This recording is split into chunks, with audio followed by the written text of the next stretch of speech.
Hello, this is Dr. Grande. Today's question is, can I analyze the case of Joanne Chambers? Just a reminder, I'm not diagnosing anybody in this video, only speculating about what could be happening in a situation like this. If you enjoyed this video, please like it, subscribe to my channel, and consider supporting me on Patreon. I will put the link to Patreon in the description for this video. First, I'll look at the background of this case, move to the timeline of the crime, then offer my analysis. Joanne Chambers was born in February 1949 and lived in Carbondale, Pennsylvania. This town is 19 miles north of Scranton. Joanne was married and had a son. She worked as a first-grade teacher at a public school in the Pocono Mountain School District called the Cool Ball Learning Center. Joanne's husband ran a painting business. Now moving to the timeline of the crime. In the summer of 1993, strange letters started arriving to the administrators at the school where Joanne worked. They contained threatening and derogatory messages directed at Joanne. Not long after this, letters started coming directly to Joanne, both at the school and at her home in Carbondale.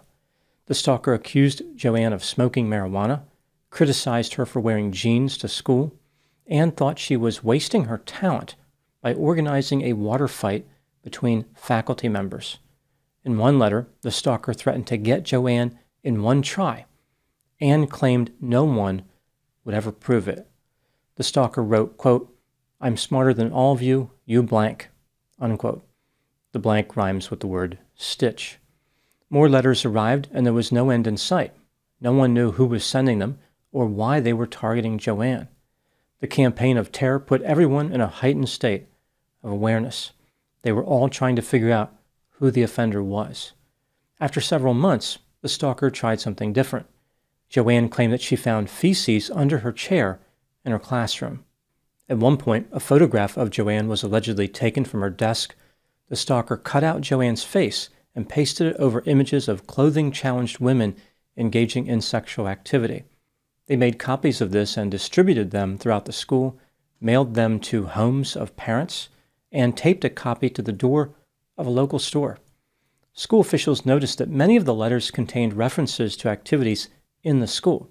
Therefore, they thought the stalker probably worked there. Some people started to believe that a teacher named Paula Naraki could have been the stalker. She was also a first-grade teacher and had a good reputation, but her teaching style was much different than the one used by Joanne. Paula was strict and valued traditional teaching methods, whereas Joanne deployed unconventional teaching tactics, which were more animated and flamboyant.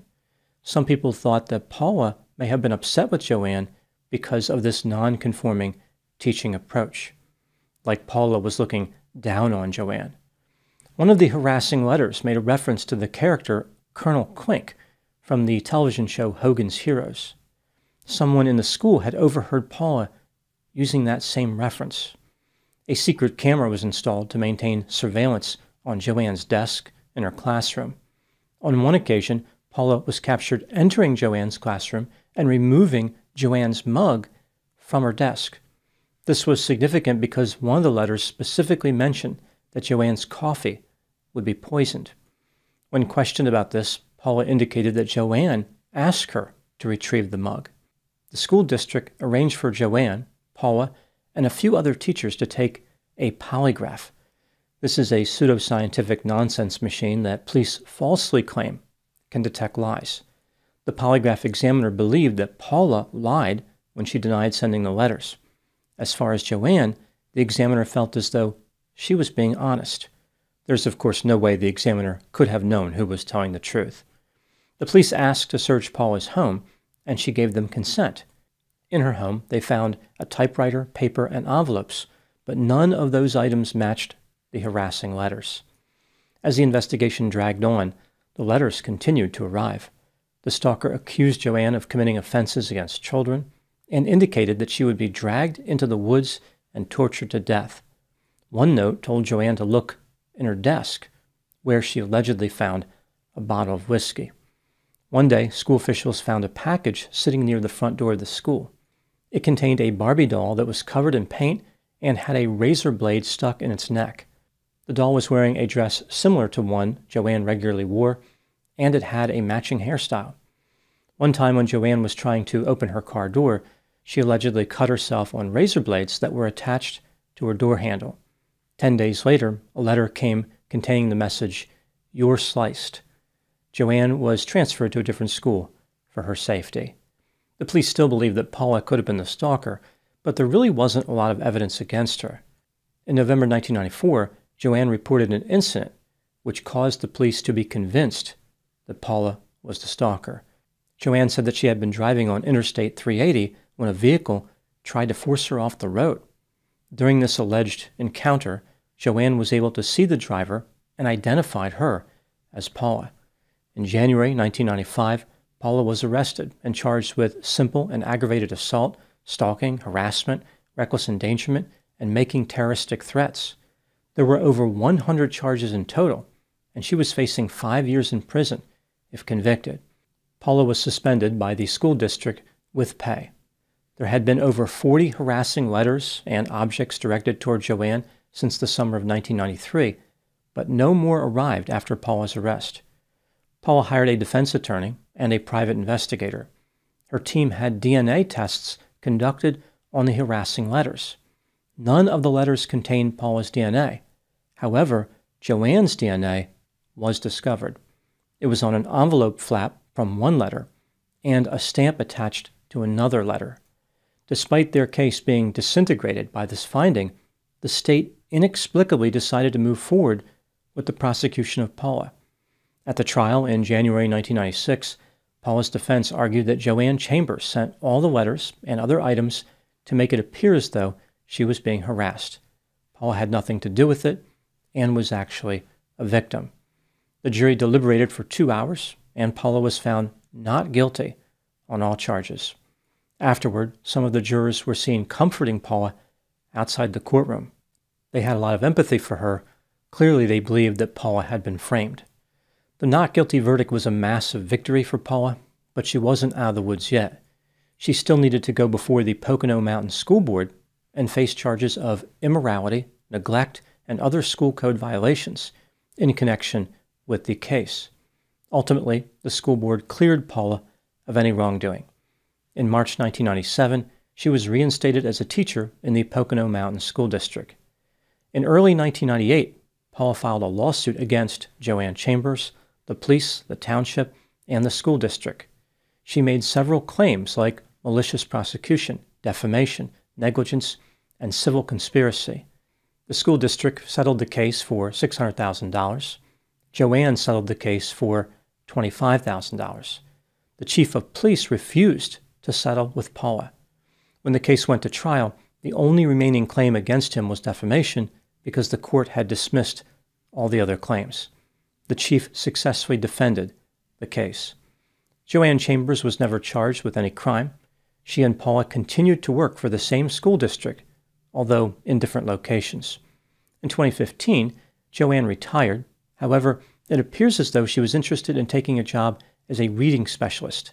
The Hazleton School Board was getting ready to hire her, but after a few people searched Joanne's name on the internet, they decided against it, probably because of the stalking part. Now moving to my analysis. Joanne Chambers was never charged with a crime and denies sending the harassing letters and other items. Paula Naraki maintains her innocence, and of course, she was found not guilty. Despite the fact that Paula was the one who went to trial, it seems clear that she was actually innocent. The primary question in this case involves the culpability of Joanne Chambers. Was Joanne guilty of sending harassing letters to herself and framing Paula? Let's take a look at the evidence both for and against the idea that Joanne was guilty, starting with the inculpatory factors.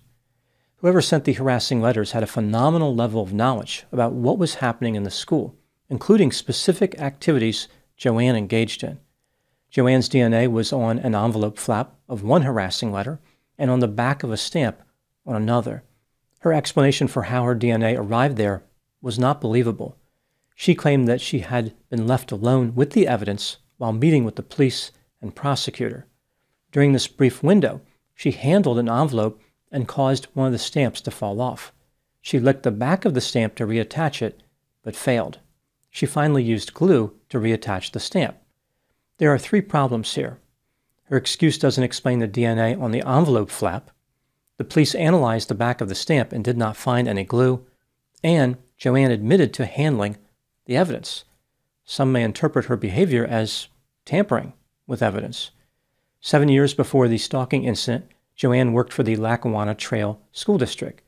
Teachers who knew her said that she claimed to be the victim of pranks while working there. For example, Joanne said that someone had put feces on her chair. This is the same complaint she made during the Pocono Mountain incident. Joanne said that the other teachers had threatened to set her house on fire, and she reported fires and burglaries on her property. She had a reputation for drawing attention to herself with questionable and bizarre claims. Joanne told a teacher that when she was a student at Marywood College in Scranton, she broke her leg after jumping out of a burning building. When talking to another teacher, Joanne offered a different story. She claimed that she broke her leg trying to escape evil nuns who were trying to keep her in a convent against her will. Referring to Joanne, one of the harassing letters stated, "She is an exceptional leader." Why would a stalker who hated Joanne pay her a compliment? This seems like such an unusual comment to make. Like, I really hate this person, but as far as their leadership skills, well, I can't argue with that. In the letters, the stalker used the caret symbol to show where words should be inserted. This symbol resembles an upside-down V, but the caret in the letters look more like a mushroom. This is how Joanne drew the caret symbol in a written statement to the police. Both in the letters and in Joanne's writing, she incorrectly expressed the word fingerprints as two words. Moving to the exculpatory factors, a few teachers at the school said that, around the time the harassment started, Paula appeared to be nervous. Paula was captured on video taking Joanne's mug from her desk, and she was overheard using the reference Colonel Clink, which was in one of the letters. Joanne claimed that she saw Paula run her off the road.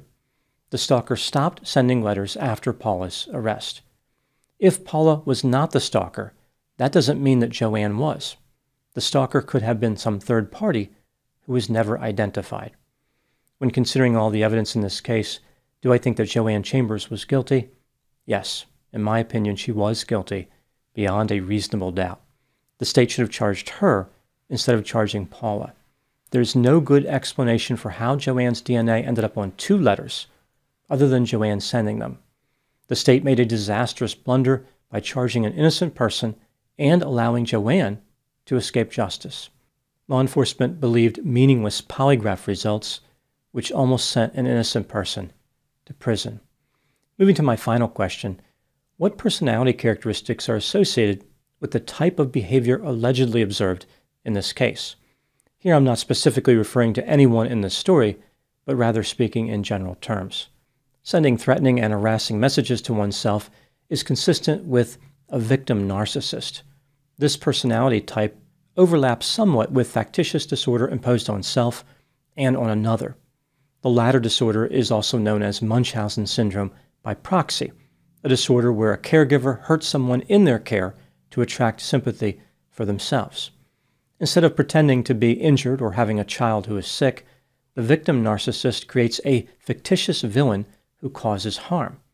The victim narcissist wants people to believe that there is someone out there who really hates them. The bad behavior is not random. Rather, it's targeted at them. It's personal. This makes them more of a victim and allows others to unite behind them against the alleged perpetrator. When staging a hoax involving harassment, the victim narcissist often selects content which is extremely offensive, including references to various sexual behavior. The more shocking the harassment, the deeper the level of sympathy people will feel for the victim narcissist.